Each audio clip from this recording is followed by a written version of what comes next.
What's good, YouTube? It's your boy Turbo.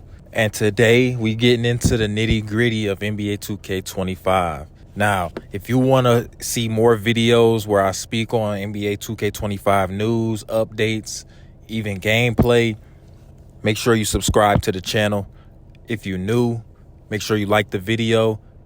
Make sure you leave a comment below on what y'all think the game gonna turn out to be like. I'm on the fence. I'm a little iffy on it, but we're gonna get into the details.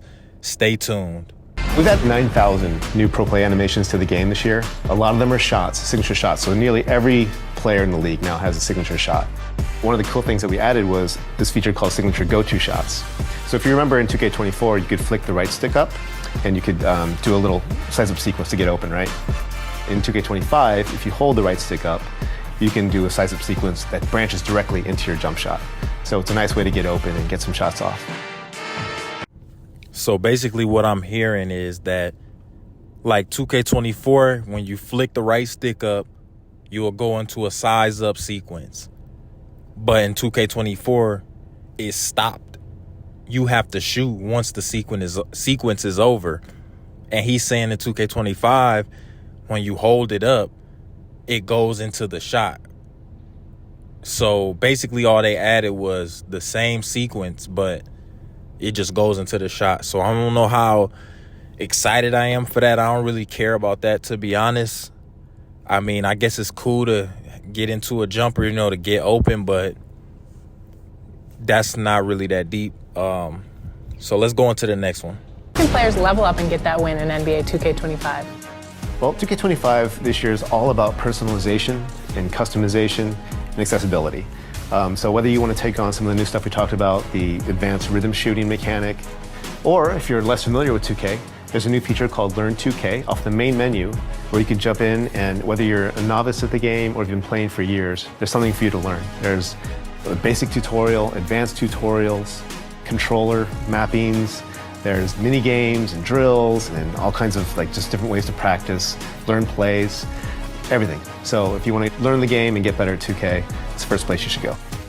Okay, so here Mike is talking about Learn 2K, and it's basically a situation where you can get into mini games, you know, pretty much practice on your dribbling, your shooting, you know, get used to the game, since I guess it's gonna be so different. So I'm excited about this. This is pretty cool because it kind of remind me of Madden when they had the mini camp and you could, you know, do the running back, you know, workouts and all of those different mini games. So that's pretty cool. So we gonna go to the next one. Mike, you know the saying, offense wins games, but defense wins championships. So what does this mean in NBA 2K25? Well, yeah, you know, defense is a huge part of the game. It's you know, something that's people don't always look at it as being the coolest part of the game, but it's the most important part, I think, to win games. So, you know, there's a number of new defensive mechanics and upgrades to this year's system. One of my favorites is one we're calling the defensive movement system. And so if you're holding down the intense D trigger, you can slide left and right laterally or forward and back even, and you can cut off the ball handler. And if you can anticipate well and you do it at the right time, you can cause them to lose their dribble or pick up their dribble. You know, if you're the on-ball, you know, lockdown defender kind of guy, then that's the thing you want to master. All right, so the defensive portion of this is like weird because ultimately what I'm hearing is he's just saying stuff that we do already in 2K, which is weird. But I kind of get it because he's not going to give us everything in one video. He's not going to tell us what's going to be on the game until it come out, and then we going to find out. But he basically saying that you just hold the intensity trigger, which is the left trigger that you use when on any other 2K to get in the defensive stance, and then he's saying you could slide left and right to cut the offensive player off. So at this point it's like kind of weird. Just I don't know, man. Y'all let me know what y'all think of that. I just hear him saying things that's already in the game pretty much. Let's say a player wants to recreate moves from their favorite NBA superstar. How does Pro Stick rhythm shooting do that? Yeah, so Pro Stick rhythm shooting is probably one of my favorite features of the game because it's just a new way to play, a new way to shoot. So in the past, it's always been the same, right? You hold a button down, release it to get your shot off. With Pro Stick rhythm shooting, what you want to do is you want to try to match the rhythm of the player's shot. So you pull the right stick down, And when he gets to his set point, you push the right stick up in rhythm with how he shoots in real life. So if you master rhythm shooting, you can actually be much better than someone who uses a traditional regular button. All right, so he's telling us that there are signature shots coming in.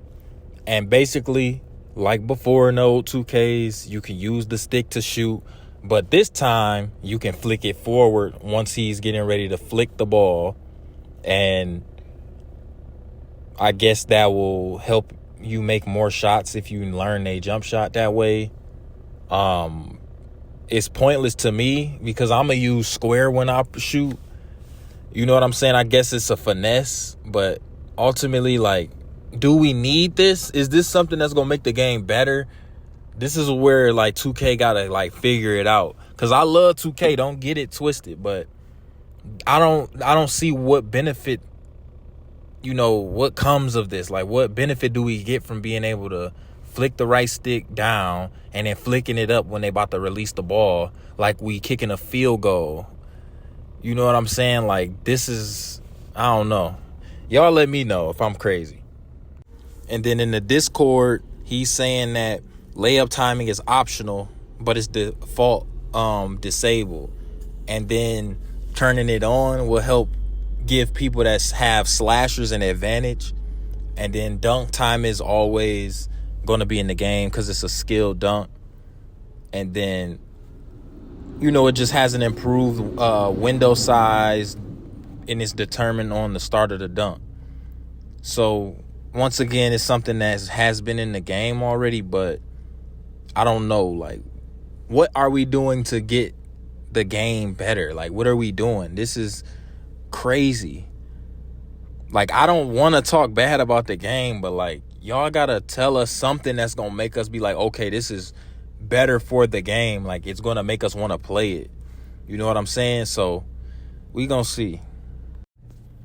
All right, and then in this screenshot, he's talking about the player to court ratio. So basically, there's more room to operate as opposed to before where people could get in the passing lanes on the rec easy. You pass the ball, they steal it. It's more spacing, allowing more chances for cuts, you know, getting by a defender without being squashed into help and like pushed into a automation.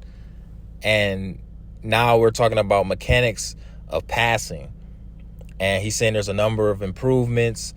The most improvement that we would notice is the lob pass. No one cares. Yeah. So y'all let me know in the comments what y'all think overall of this 2K25 news. Right now, I'm not really surprised at the information that they're giving us. I'm not really excited too much. I am excited to play the game, but y'all let me know.